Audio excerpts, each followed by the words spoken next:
और ये शहर की जो बड़ी क्रीम स्थिति वाला चौराहा है आपका सत्य साईं चौराहा, जिसकी सड़कों को लेकर कहा जाता है कि बड़ी मतलब है एकदम सीमेंटेड सड़कें हैं और यहाँ कोई डग्गे नहीं हैं, परंतु पूरे रोड की हालत इतनी जर्जर हो गई कि अगर आप वाहन चला रहे हैं तो देख के चलाइए। कोई भी रास्ते में आपको बड़ा गड्ढा लेकर डूब सकता है, इसलिए कृपा करके वाहन अगर सड़क पे पानी भरा हुआ हो तो देख के चलाइए। पर वहाँ पर जो गड्ढे हो गए थे उसको भरने के लिए जो इस तरीके का डामर चढ़ाया गया था, जो चोरी डाली गई थी, जो भी किया गया था, परसों जो हुई बारिश में ऐसे बह गई जैसे रेती बह जाती है बारिश के अंदर। नगर निगम ने एक नया काम चालू किया कि शहर के बाहरी इलाकों में जाके जो है सफाई का अभियान शुरू करेगी, ताकि कम से कम जो शहर में आ रहे हैं जो लोग वो एक साफ सुथरी छवि लेके शहर के पहले से ही आना शुरू हो जाए। तो नगर निगम आप खुद इन सारे चौराहों के जितने भी गेट है जहाँ से नगर निगम की सीमा में दाखिल आप लोग होते हैं, कि जहाँ से भी बाहर के लोग आते हैं, वहाँ का जो कचरा है अब नगर निगम उठवाएगा और अपना एक प्लांट लगा रहा है, उस प्लांट में उसका निष्पादन भी कर देगा। कल माननीय मंत्री कैलाश विजयवर्गीय जी के घर पर भोज रखा गया था, राजनीतिक विद्वेषता को दूर करने के लिए, और तमाम नेताओं को निमंत्रण दिया गया था। इसको लेकर शेखर जी ने 4 या 6 दिन पहले ही जानकारी दी। पहला घर चुनने में चूक हो गई है। कैलाश विजयवर्गीय का घर इसलिए चुन लिया गया कि कद्दावर नेता हैं, वरिष्ठ नेता हैं, बड़े नेता हैं, पर उस समय ये सोचा नहीं गया कि कैलाश जी से एक गुट जो है वो दूरी बनाकर चलता है।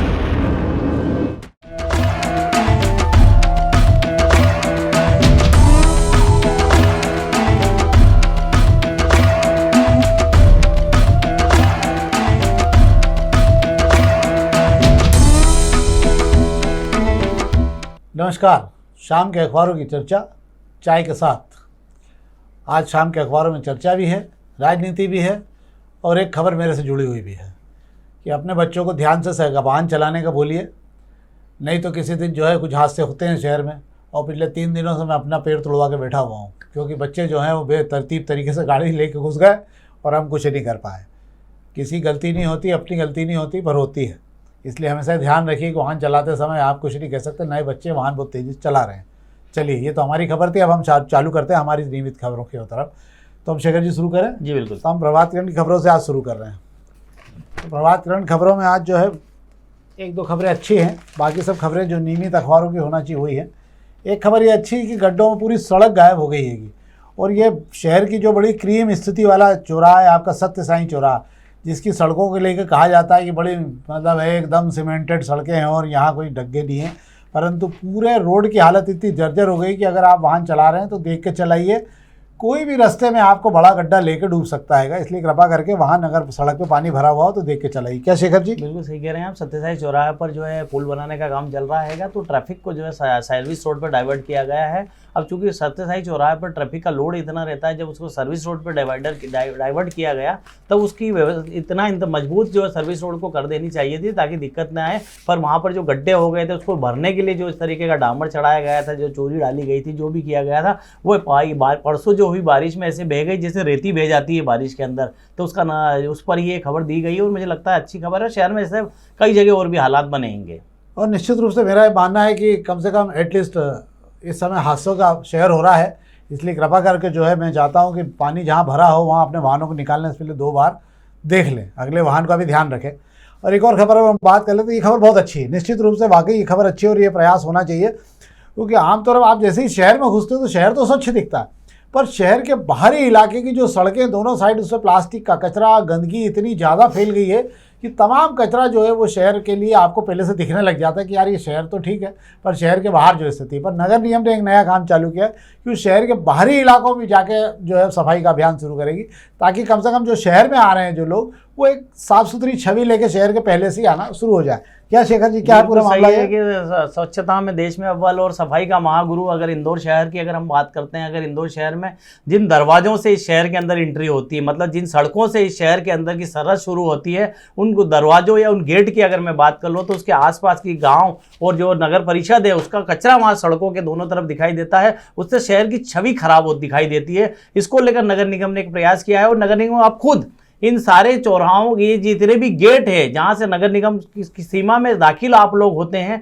जहाँ से भी बाहर के लोग आते हैं, वहाँ का जो कचरा है अब नगर निगम उठवाएगा और अपना एक प्लांट लगा रहा है, उस प्लांट में उसका निष्पादन भी कर देगा। तो अब नगर निगम ने यह भी ठान लिया है कि कम से कम हमारे घर के दरवाजे के आसपास गंदगी ना रहे, और अच्छी पहले इसकी बहुत समय से ज़रूरत थी। हाँ, वैसे भी कहा जाता है वास्तु, हमारे शहर के वास्तु के आधार पर भी कहा जाता है कि शहर के जो घुसने के मार्ग हैं, जहाँ से प्रवेश होता है, गृह द्वार जो होते हैं, वो साफ़ होना चाहिए। वैसे जितने वो साफ़ होंगे उतनी ज़्यादा आपको शहर को भी और शहर के लोगों को बरकत मिलती है। तो ये तो थी प्रभात किरण खबरें। हम पत्रिका खबर की बात कर रहे हैं। पत्रिका में एक खबर अच्छी है ये, हालांकि सभी अखबारों में है, पर हमने पत्रिका से उठाई ये खबर कि एक तो रजिस्ट्री का घोटाला बहुत बड़ा धीरे धीरे बढ़ता जा रहा है ये। और मुझे ऐसा लगता है कि अगर इसकी जितनी जांच की जाएगी, ये शहर में रजिस्ट्री का घोटाला, नोटरी पे किए गई रजिस्ट्रियों का घोटाला और बढ़ता जाएगा। ये करोड़ों से निकलेगी और अरबों रुपए तक जाएगी। किसी ज़माने में नोटरियों पर फ़ोटो नहीं थे, उसी आधार पर पुरानी नोटरियों के खेल आज तक चल रहे हैं और उन्हीं नोटरियों के आधार पर बहुत सारे खेल हो चुके हैं। और मैं समझता हूँ साथ 11 या 12 रजिस्ट्रियाँ और पकड़ी गई हैं जो करोड़ों की ज़मीन की हो गई हैं और सबके मालिकों को आते पाते नहीं है। क्या शेखर जी पूरा मामला है? सही कह रहे हैं, नोटरियों का खेल तो होते हुए हमने इस शहर में देखा ही है, पर अब रजिस्ट्रियों का भी खेल हो रहा है और इसका खुलासा होने के बाद पंचायत विभाग जो है अब अपनी की गई रजिस्ट्रियों की जांच करा रहा है। मतलब अपने गोडाउन में रखी गई रजिस्ट्रियों की जांच करा रहा है, जिसमें खुलासा निकल कर आ रहा है कि कहीं पर शाही बदल दी गई है, कहीं पन्ने गायब कर दिए गए हैं और कहीं पर इस तरह की काटछाट कर दी गई कि रजिस्ट्री में भी खेल कर दिया गया है। कलेक्टर ने जांच के आदेश दिए हैं, थाने पर मुकदमे भी दर्ज कराए जा रहे हैं। हालांकि अभी किसी के नाम से एफआईआर दर्ज नहीं कराई है, अज्ञात के नाम से एफआईआर दर्ज कराई गई है। पर बड़ा सवाल ये है कि ये जो एफआईआर दर्ज कराई गई है, ये जो मुहिम शुरू की गई है, किसी मुकाम तक पहुंच पाएगी कि थोड़े दिन सुर्खियों में बने रहने के बाद वही हाल होंगे जो परसों से होता आया है। जो सरकारी अफसर इसके लिए जिम्मेदार है, जिन्होंने गलत रजिस्ट्रियां की हैगी, उन्हें मुझे लगता है कि दोषी ठहरा जाना चाहिए और उनके चेहरे बेनकाब किए जाना चाहिए। एक बार 1990 के लगभग भी इसी प्रकार की रजिस्ट्रियों का मामला हुआ था। उस जमाने में विनोद विक्टर नाम के व्यक्ति हुआ करते थे, जिन्होंने जो है इस शहर में आज भी कम से कम 50 ऐसी बड़ी बड़ी बिल्डिंगें और 50 ऐसी ज़मीनें हैं जिनकी रजिस्ट्री वो करके चले गए। और वो सब होलकर रियासत की रजिस्ट्रियाँ हैं जिनको लेकर तमाम झगड़े चल रहे हैं और वो भी तमाम करोड़ों नहीं अरबों रुपए की ज़मीनें हो गई जिन पर अब आराम से लोग रह रहे हैं और लोगों के कब्जे हो चुके हैं। तो ये तो थी प्रभात किरण खबरें। अब हम बात कर ले रहे हैं कि अग्निमाणिक खबरों की। अग्निमाणिक खबरों में आप सब सामान्य खबरें, एक खबर पर बात जरूर है कि शहर के 8 मार्गों को लेकर जिला प्रशासन ने कमर कस ली है और 8 रोड जो है पूरी तरह से खाली कराए जाएंगे। इस पर ना तो अतिक्रमण होने दिया जाएगा, ना जो है फुटपाथ पर जो है दुकानें लगने दी जाएगी। और अभियान को लेकर बड़ी तैयारी की गई है। अधिकारियों के नेतृत्व में चलेगा, एसडीएम लेवल के अधिकारी उतरेंगे, रिमूवल का रास्ता भी साथ में रहेगा। ये खबर जो है शेखर जी केवल कागजों तक ही सीमित है कि कागजों से बाहर निकल पाएगी? हर बार ये होता है? बिल्कुल आप सही कह रहे हैं कि हर बार की बात कर रहे हैं। शहर के ट्रैफिक को दुरुस्त करने के लेकर जिला प्रशासन, नगर निगम और ट्रैफिक पुलिस ने मिलकर पहले भी ऐसी कवायद की थी। हालांकि इस बार मुझे लगता है कि मुहिम किसी मुकाम तक पहुंचेगी। उसकी पीछे वजह है क्योंकि हाईकोर्ट ने डंडा चलाया हैगा। हाईकोर्ट ने बुलाकर तीनों विभाग के जो जिम्मेदारों से कह दिया है कि इस शहर को चलने लायक बनाओ। इस शहर में ट्रैफिक दिखता है और ऐसा दिखता है कि चलना मुश्किल हो जाता है। सुबह 5 बजे शहर में घूमने निकलो तो सड़कें दिखाई देती है, उसके बाद में शहर की सड़कें गायब हो जाती है। तो ये सड़कें कहाँ जाती हैगी, इसके खोजने के लिए अब जो है ये टीमें साथ में निकलेगी। इसमें नगर निगम जो है, अभी तक नगर निगम निकलता है, जो कब्जे हैं उन्हें हटाता है, पर पुलिस की मदद मिलती नहीं है, जिला प्रशासन की मदद मिलती नहीं है। अब कहा जा रहा है तीनों विभाग मिलकर इस शहर के जो 8 सड़कें तय की गई, जो मुख्य सड़कें इस शहर की मानी जाती है, उन 8 सड़कों पर जो है दोपहर में ये हमला जो है तीनों विभाग का साथ में चलेगा और इस जाम से हमें आज़ादी दिलाएगा। अब लगता है ऐसा कि दुकानदार अपनी सरहद में रहेंगे, कब्जे फुटपाथ पर दुकानें लगेगी नहीं, फुटपाथ पर गाड़ियां खड़ी होगी नहीं। शहर में सड़कों पर जाए इधर उधर बेतरतीब खड़ी गाड़ियां भी, मुझे लगता है अगर मुहिम तरीके से चली तो कहीं ना कहीं इसमें बदलाव आएगा और सड़कें दिखने लगेगी। एक और चीज़ होना चाहिए शेखर जी, मुझे लगता है अगर उच्च न्यायालय ने इतना किया कि हर सप्ताह की प्रशासन को रिपोर्ट लेना चाहिए इस पूरे मामले में कि इस सप्ताह में क्या हुआ, अगले सप्ताह में क्या हुआ। अगर क्योंकि निरंतर 1 महीने तक अगर ये निरंतर चल गई, 2 महीने तक, तो लोगों की आदत हो जाएगी। लोग उसके बाद में जैसे हम स्वच्छता का अभियान में देखते हैं ना, पर 2 महीने तक जब तक कोई निरंतर अभियान नहीं चलेगा इस शहर में, कोई आदत नहीं होती। 2 महीने के अंदर लोग फिर उसके आदी हो जाते हैं। तो मुझे ऐसा लगता है कि ज़्यादा जरूरत है। एक और खबर पर हम बात कर लेते हैं, ये अग्निबाण खबर। 15,000 नए स्थानों पे एलईडी लगाई जाएगी। एलईडी कौन सी लगाई जाएगी? एलईडी जो स्ट्रीट लाइट पर जो आपके घर के बाहर रोशन कर उजाला करने के लिए लाइट लगाई जाती है, उस एलईडी की यहाँ बात हो रही है कि 15,000 एलईडी और खंभों पर जरूरत लग रही है। शहर में 1.25 लाख एलईडी लग चुकी है और इंदौर शहर में दावा किया जाता है कि ज्यादातर खंभों पर, स्ट्रीट लाइट पर या बिजली के खंभों पर जो नगर निगम जो है एलईडी लाइट लगा चुका है। अब वो लाइटें बच गई है, जो पुरानी लाइटें थी उसको बदलना है। जो ट्यूबलाइट की स्तर की आप देखते थे, छोटी छोटी 4 ट्यूबलाइट का एक सेट आप देखते थे, सिंगल ट्यूबलाइट जो देखते थे, उसे हटाने के लिए 15,000 नई एलईडी लगाने का ठेका किया जा रहा है। इस 15,000 एलईडी से शहर की जो नई जगह, जो पुरानी एलईडी लगी है या पुरानी ट्यूबलाइट लगी, उसकी जगह लग जाएगी और मेंटेनेंस में जो खराब हो चुकी है उनकी जगह भी ये रिप्लेस हो जाएगी। वाह, मतलब शहर उजाले की ओर बढ़ रहा है, एक कदम और उजाले की ओर बढ़ रहा है। अब हम दोपहर की खबरों की बात कर लेते हैं। दोपहर की खबरों में आज महत्वपूर्ण खबरें जो हैं वो पहले पेज की खबरों की बात कर लेता हूं आपको, कि अमूमन ये खबरें किसी अखबार में पढ़ने को आपको नहीं मिलती, एक आध दिन बाद ही आप पढ़ पाते हो खबरें। तो एक तो आज ऑपरेशन सिंदूर पर 16 घंटे की बहस चालू हुई है, 1 बजे से चालू हुई है लोकसभा में। तो 1 बजे से 1 बजे और शाम सवेरे 4 बजे तक 16 घंटे चलनी बहस। और ये बहस इतनी लंबी होगी, अभी तक जो सरकार जिन तमाम बातों का जवाब देने से कतरा रही है, जो प्रधानमंत्री से लेकर कोई भी जवाब देने को तैयार नहीं है, वो सारे जवाब हम लोकसभा में देना होंगे। और उस पर रफाल कितने गिरे, सैनिक जवान कितने शहीद हुए हैं, क्योंकि सीडीएस से लेकर तमाम सेना के अधिकारी अलग अलग प्लेटफॉर्म पर बोल चुके हैं कि हमारा नुकसान हुआ है। यहाँ तक कहा गया था कि सेना को कहा गया था कि सेना जो है दूसरे क्षेत्रों में सैनिक अड्डों पर या मुख्यालयों पर हमले नहीं करे, इसलिए हमारे हाथ बंधे हुए थे। अब सारी बातों के जवाब लोकसभा में दिए जाने हैं। रोचक बहस है, आज चल रही है, आप चाहें तो टीवी पर कभी भी देख सकते हैं। 1 बजे से बहस चालू हुई है। सदन में इसके पहले भारी हंगामा हुआ था। लोकसभा अध्यक्ष ने भी कहा था कि आप जो है बहस करना नहीं चाहते, जबकि वो विषय अलग था और ये विषय अलग है। पर अब बहस शुरू हो गई है। कांग्रेस की तरफ से प्रियंका गांधी, राहुल गांधी के अलावा तमाम नेता जो हैं वो जवाब देंगे। इधर से गृह मंत्री जवाब देंगे, राजनाथ सिंह जवाब देंगे और जयशंकर प्रसाद जवाब देंगे। ये एक बड़ी खबर है जो आज अभी चल रही है, आप चाहेंगे तो टीवी पे देख सकते हैं इसको।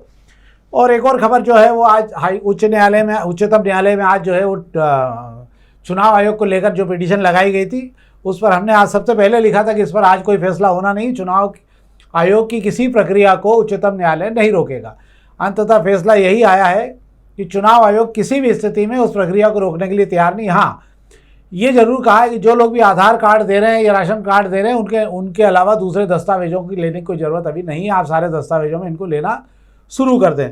अगली तारीख के लिए फिर उसका होगा, उसके बाद बहस होगी। सार ये है कि चुनाव की प्रक्रिया में जो अभी चुनाव की जांच चल रही है SIR को लेकर, उसको लेकर किसी भी तरह की रोक नहीं लगाई गई है। ये तो थी खबरें जिस पर हमने आपसे बात की। एक खबर पर हम बात कर लेते हैं।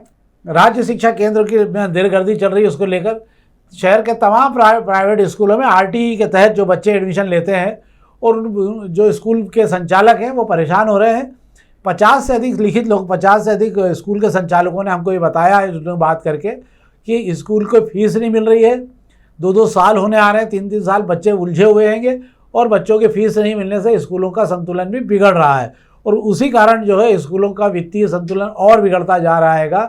जबकि फीस का दबाव बनाओ तो शिक्षा विभाग जो है इसमें आंखें दिखाने लग जाता है। क्या शेखर जी? जी बिल्कुल, आप सही कह रहे हैं। RTE से जो दाखिले होते हैं, इसमें मैं आपको बता दूं कि जो प्राइमरी क्लास है, जिस पहली क्लास जो होती है स्कूल की, उसमें 25% सीटें जो हर बार जो RTE से देना होती है। और प्राइवेट स्कूल वाले इसको देने के लिए राजी भी इसलिए हो जाते हैं कि उन्हें 25% जो दाखिले उससे हो जाते हैं और उनको फीस का भरोसा रहता है। पर पिछले 2-3 सालों से देखने में आ रहा है कि ये फीस जो है समय पर मिल नहीं पा रही। इस वजह से स्कूल वाले बड़े परेशान होंगे। 1 साल आपने फीस रोक दी, 2 रोक दी, 3 रोक दी, आप ऐसे कई सालों से फीस रोकते आ रहे हैं। और ऐसे आप 50 स्कूलों की बात करें, ऐसे कई स्कूल हैं जो कोर्ट जाने की तैयारी में लग गए हैं।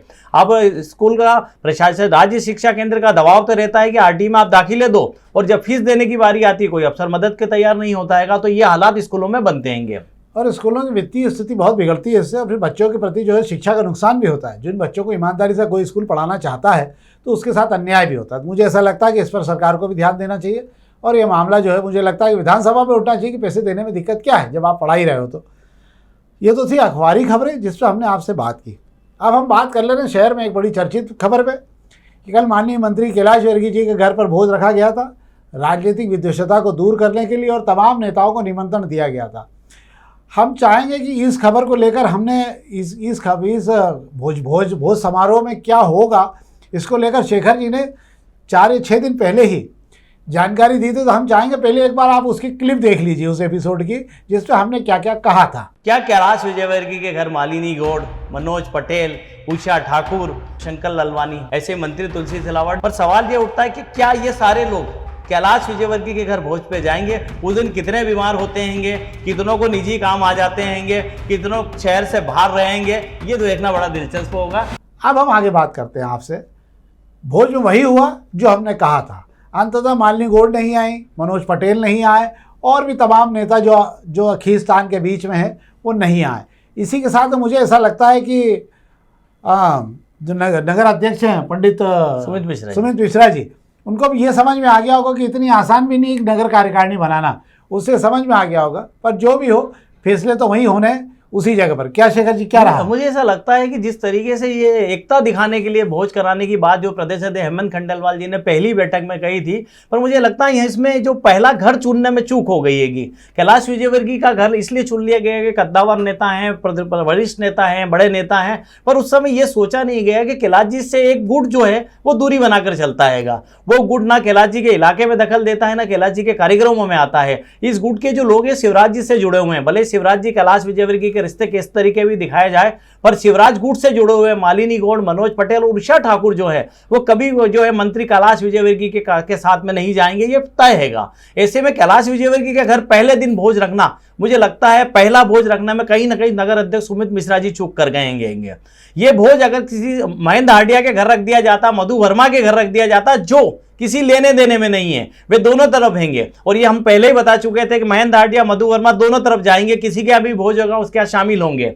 गोलू शुक्ला के यहाँ रखते तो भी गुटबाजी दिखाई देती। पर इस तरीके से जो पहला भोज जो है ने बता दिया है, प्रदेश को भी सोचना पड़ेगा कि भाजपाइयों को एक जाजम पर लाना किसी भी जिले में आसान नहीं रहेगा।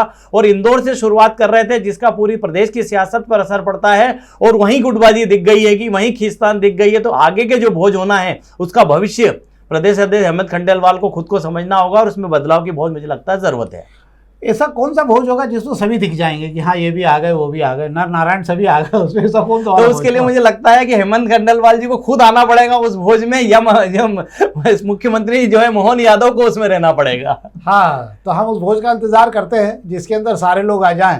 तो उसके लिए फिर या तो मुख्यमंत्री भी उस भोज में शामिल हो, और अगर जिसने भी अपने यहाँ भोज में उनको बुला लिया तो माना जाएगा कि ताकतवर तो नेता है वो इस शहर का। कांग्रेसियों की क्या स्थिति है इस भोज भंडारे से? नहीं, कांग्रेसियों का भोज भंडारे से लेना देना ही, कांग्रेस तो अभी सृजन में ही लगी हुई है कि सृजन हो जाए तो कम से कम अध्यक्ष तो मिल जाए जो इस तरीके का भोज कराने के लिए सबको भेला भी कर पाए। हाँ, अच्छा, जो भाजपा में गए हैं कांग्रेसी, उनका वो थे जो भाजपा में गए उनको तो बुलाया ही नहीं गया था। ये तो वो तो सिर्फ पार्टी के अंदर एक नाम के लिए आए हैं और उन्हें एक कोना दे दिया गया है कि आप भारतीय जनता पार्टी का हिस्सा हो और भारतीय जनता पार्टी का कमल का फूल लेके आप घूमो, बाकी आपको पार्टी में कोई अहमियत या कोई जगह नहीं है। अच्छा, ये मतलब भाजपा के रोहिंग्या हो गए क्या? ये भाजपा के रोहिंग्या तो चलिए, ये तो थी हमारी राजनीतिक खबर जिस पर हमने आपसे बात की। ये बात सही है कि चूक गई पार्टी भोज की तैयारियों को लेकर। सबसे पहले आम सहमति का नाम लेना था, जो नहीं लिया गया, कद के हिसाब से नाम ले लिया और छिछालेदार हो गई उसके अंदर कि कौन लोग नहीं आए। अब इससे लाइन हमेशा के लिए खिंच गई है और ये हमेशा, अब जहाँ पे भोज होगा, मेरा मानना है कुछ लोग पहले आगे चले जाएंगे, कुछ लोग बाद में आते जाते रहेंगे, यह भी आपको देखने को मिलेगा। तो ये तो था हमारा कार्यक्रम जो हमने आपसे आग्रह कर रहे हैं। हम फिर आपसे इस कार्यक्रम को अधिक से अधिक लोगों तक पहुँचाएँ और हमें सहयोग दें ताकि हम इसे और बेहतर तरीके से बना सकें। बहुत बहुत धन्यवाद।